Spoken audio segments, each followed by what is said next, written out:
उद्देश्य यही था कि हम जनमानस के लिए एक संदेश दें। मैं चुनाव में भी इसीलिए आया हूँ कि मैं राजनेताओं को और अपनी जनता को दोनों को जगाने का ही मुख्य उद्देश्य मेरा चुनाव में आने का है कि हमारे राजनेता यह हमारे संविधान का जो मुख्य है कि हम क्यों जनप्रतिनिधि के लिए उम्मीदवार बनते हैं, जनप्रतिनिधि बनने के उम्मीदवार क्यों बनते हैं। इसका मुख्य उद्देश्य होता है जनता और देश की सेवा।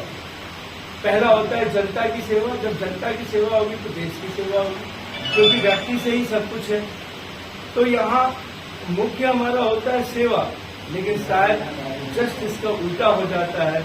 जैसे ही हम जीत के जनप्रतिनिधि वास्तव में बन जाते हैं तो हम भूल जाते हैं कि हमने क्या वादा किया और क्या मुझे करना है और क्या मुझे करना चाहिए। और यह जो भूल है यह एक जनता के साथ बहुत बड़ी धोखा है, उनका अपमान है, उनके वोट का अपमान है। उन्होंने हमें वोट देके जो जनप्रतिनिधि बनाया, हमें जिताया, और मैं अगर उन वादों को भूल गया तो मैंने उनके वोट का अपमान कर दिया। इसीलिए हम जनप्रतिनिधि से अनुरोध करेंगे कि अगर आप वादा करते हैं तो उसे निभाएं। और मैं आम जनता से भी अनुरोध करूंगा कि आप वैसे उम्मीदवार को कभी अपना जनप्रतिनिधि ना चुने जो आपके वादा से दूर हो जाता है। और अगर लगातार ऐसा करता है तो वैसे लोगों को तो कभी नहीं वोट दीजिए जिसके पिछले 5 साल या जीत चुके हैं कि वो अपने वादा से अलग रह चुका है। आपके वोट का उन्होंने सम्मान नहीं अपमान किया है। उन्होंने जो वादा किया और उसे नहीं निभाया तो ये अपमान होता है, झूठ होता है।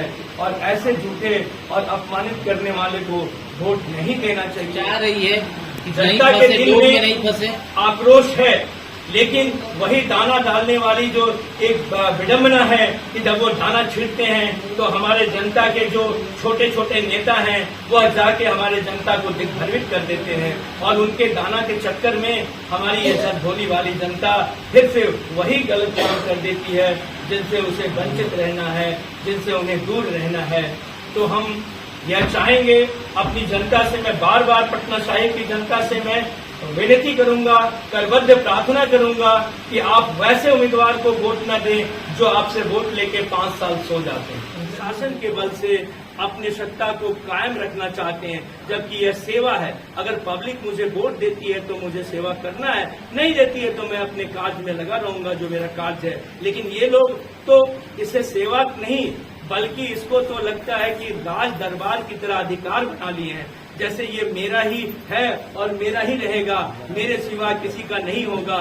यह सोच हमारी आम जनता से मैं करबद्ध प्रार्थना करता हूं कि ऐसे सोच वाले को तो जरूर धिक्कार करना चाहिए जिसके दिल में ये है कि मैं हूं, उसके अंदर अहंकार बोल रहा है कि मैं ही रहूंगा और मेरा ही साम्राज्य रहेगा, बाकी समाप्त हो जाएंगे। ऐसी भाषा बोलने वाले को तो जनता को वाकई सबक सिखाना चाहिए। लेकिन मेरी जनता न जाने वो इनकी मति भ्रष्ट हो गई है, क्या हिप्नोटिज्म के शिकार हो गए हैं, या अपनी पढ़ाई लिखाई बुद्धि को कहीं ताखे पे रख दिए हैं, अपनी विद्वता को, अपनी सोच को वो अपने आप में प्रयोग नहीं कर रहे हैं। अगर प्रयोग करेंगे तो उन्हें सोचना चाहिए कि अगर किसी का चैन चुराने वाला, किसी को समाप्त करने वाला, किसी को बर्बाद करने वाला और अपने आप को अस्थायी कायम करने वाला कितना बड़ा अहंकारी हो सकता है, उससे बड़ा अहंकारी इस धरती पर कोई और नहीं।